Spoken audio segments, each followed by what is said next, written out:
Let's talk about something Donald Trump is as famous for as his rallies: golf. And more specifically, how much it costs the American taxpayer. According to a new HuffPost analysis, Trump's golfing during his second term has already cost around 71 million US dollars. And if he keeps going at the same pace, that figure could rocket to a staggering $300 million by the end of his term. Here's how those numbers stack up. Trump has made 16 trips to Mar-a-Lago this year alone. Each visit with Air Force One, massive Secret Service details, and even Coast Guard patrol boats costs about $3.4 million. If he squeezes in just 2 more visits in December, his 2025 total will cross $75 million. And remember, this is just his second term. During his first 4 years in office, Trump racked up $151.5 million in golf-related expenses. Those numbers come from Government Accountability Office estimates, and they are based on 2019 data.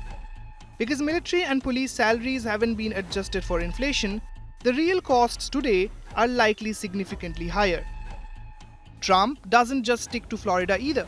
He's also made 9 trips to his Bedminster, New Jersey resort, costing roughly $1.1 million each. Plus, a single trip to his new course in Aberdeen, Scotland, that one alone cost taxpayers nearly $10 million.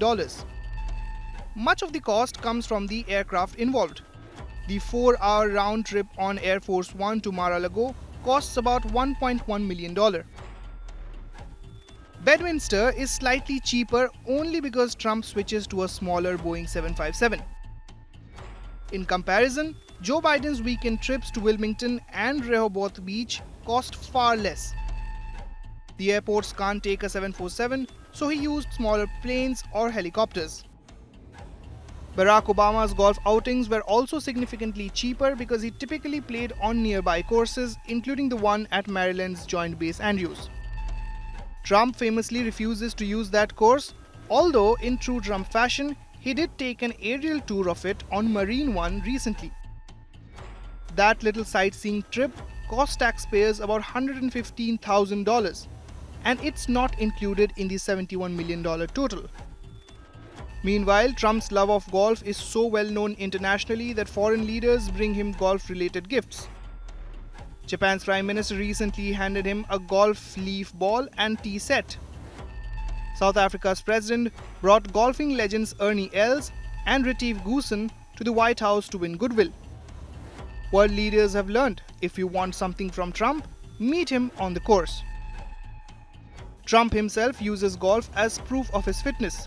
His latest health report cites his frequent play as part of an active lifestyle. But his devotion to the game has drawn scrutiny too. A book by former caddies claims he cheats so often they nicknamed him Pele, because he kicks the ball. Trump once blasted Obama for golfing, promising he would stay in the White House and work his ass off. Yet, by the end of his first term, Trump had racked up 293 days at his own courses.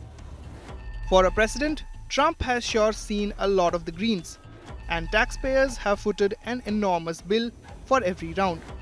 With Farhan Khan, Bureau Report, India Today Global.